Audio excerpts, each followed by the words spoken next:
I'm Kimberly Pratt and I am 23 years old. I have omodysplasia dwarfism, which is a rare type. I'm 4'1".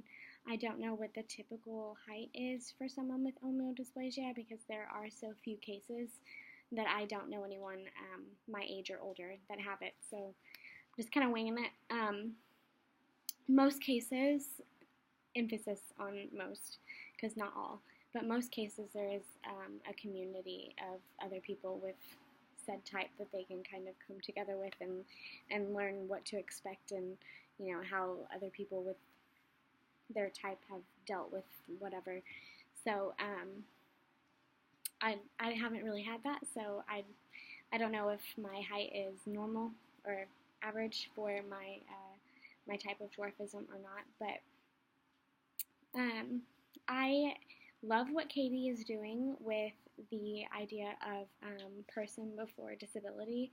Obviously, being someone with a disability, I've dealt with that firsthand, and I know the importance of that. If I didn't have dwarfism, I think that I still would care about this. I'm an empathetic person, but it wouldn't be so hard-hitting for me, and it wouldn't be so easy for me to talk on it. So my biggest comparison, my biggest advocation whenever I speak on my dwarfism is the word midget. I hate that word. I think it is an ugly word. It just sounds ugly to me.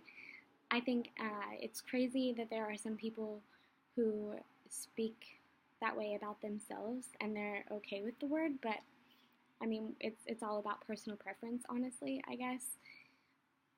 I look at it, though, as in comparison to saying the N word about someone who is black or the R word about someone who is, mentally, what is a good word for that? You know what I mean? Like, they have a mental disability. I think it's okay, so the origination of the word midget is actually, it actually just means a sandfly. Obviously, I'm not a sandfly. I am a person, so it really just makes no sense. It's not nice. Like there's no reason that those two things should go together. A little person and a sandfly. Like there's just no correlation there to me. In when the word first came to be used in a derogatory sense, it was used in circus shows, like depicting little people as circus freaks, like, come see the midgets, like kind of like that. So obviously it's meant in a derogatory way. It's like it's degrading the person rather than even labeling the disability or labeling, the medical term or the medical diagnosis. So I would say as a whole that not every little person prefers this, but as a whole, little people, we prefer to be called little people. Dwarf isn't a degrading word, but some people just don't like it. Like, yes, we have dwarfism, that's what we have, but we don't want to be called a dwarf. It's kind of because for most people, it's associated with like mythical creatures in movies, like Snow White and the Seven Dwarfs and like World of Warcraft because there are dwarfs and like people literally like punt these dwarfs like in the game, and it's just like we're just trying to stay away from that stigma of or that stereotype of like little people literally being here for entertainment purposes. I mean, obviously, we're just people. Like, we are not here to be punted. We're not here to be the butt of someone's jokes. Like, we would really just like to live, normal lives, like as normal as possible. Obviously, some things are different, but for the most part, we can do anything that anybody else can do. It just takes a couple extra steps. Sometimes it takes some help going about it in a different way, but I mean, really there's not much that's impossible for someone of short stature in comparison to someone of average stature. The idea of putting the person before the disability and not judging someone or stereotyping them or putting them in a box based on their disability, I think a good way for me to explain it to where it's understandable is just to say that, like, I think that people of average stature and of normal mental capability, they look at people who have disabilities and they think like, oh, this person has this flaw that's very, very noticeable, and so they must be less than me. They must have less, IQ than me, and they must be less capable than me. And that's not the case at all. It's really not. There are so many people, even, with mental disabilities who are just as smart, if not smarter, than you, but they just can't express it as easily as you can. So it's a difficult thing. Oh, goodness. It is rainy and fall down here in Arkansas, and so I am enjoying the weather with the windows open, and that might not have been a good idea because I'm right on the highway, so I apologize for that. But yeah, it's a serious issue that we in the disabled community are looked at as less of a person than people who do not have these disabilities, when in fact we are the same. Really, we're just in a different package, like, but everything on the inside is the same. So I think that using my dwarfism to advocate is a really, really good tool for for the dwarfism community and for people with disabilities. I think that things like this, like Katie asking me to be part of this, is just awesome. Like, I love to do things like this. Obviously, my wording isn't the greatest, and I kind of ramble a lot, but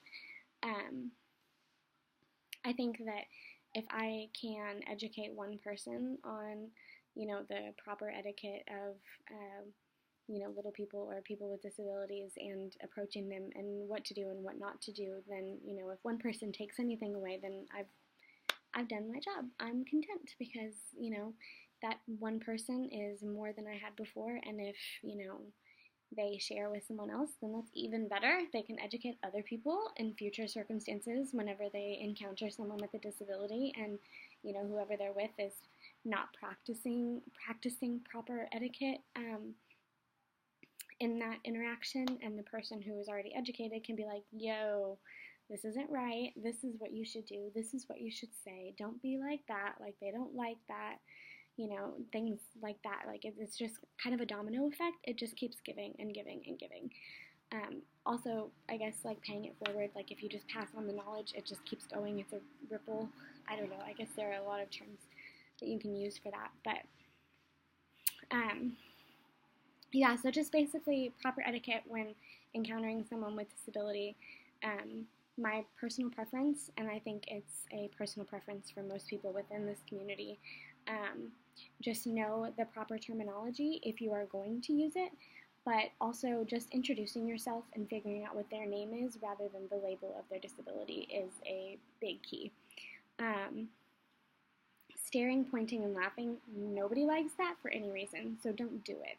If you catch yourself staring too much, ask yourself why you're staring, what it is about this person that is intriguing you so much, and approach this person and ask this person questions, or just introduce yourself. Because for the most part, when you introduce yourself, people with disabilities, we are literally just programmed to, like, spit out knowledge. Like, we just understand that random interactions with people are usually sparked by curiosity, and so we try to accommodate that so that you don't feel uncomfortable thinking that you have to ask questions when you don't know how to ask, maybe. We're, for the most part, pretty good about that, that aspect of having our disability and, like, encountering people who are curious. It's okay to ask questions. We would rather that you ask questions instead of staying curious and, never having the answers to the questions that you have, or poking fun. If you ask questions, you are educating yourself, and there's so much power in knowledge, and you yourself can take away with that that knowledge that you have. And you know, even if you keep it to yourself, great. You know more than you knew before. And if you pass it on, that's even better. Like, that is exactly how this awareness, you know, spreads, and why advocacy is so important, because we know that, you know, it starts with one person and just keeps going, but I've already touched on that. Yeah, so anyway, just remember when you're encountering someone with a disability that they are really not that much different than you, and the things that are different, they're not life hindering. You know, they may be setbacks, but they're not.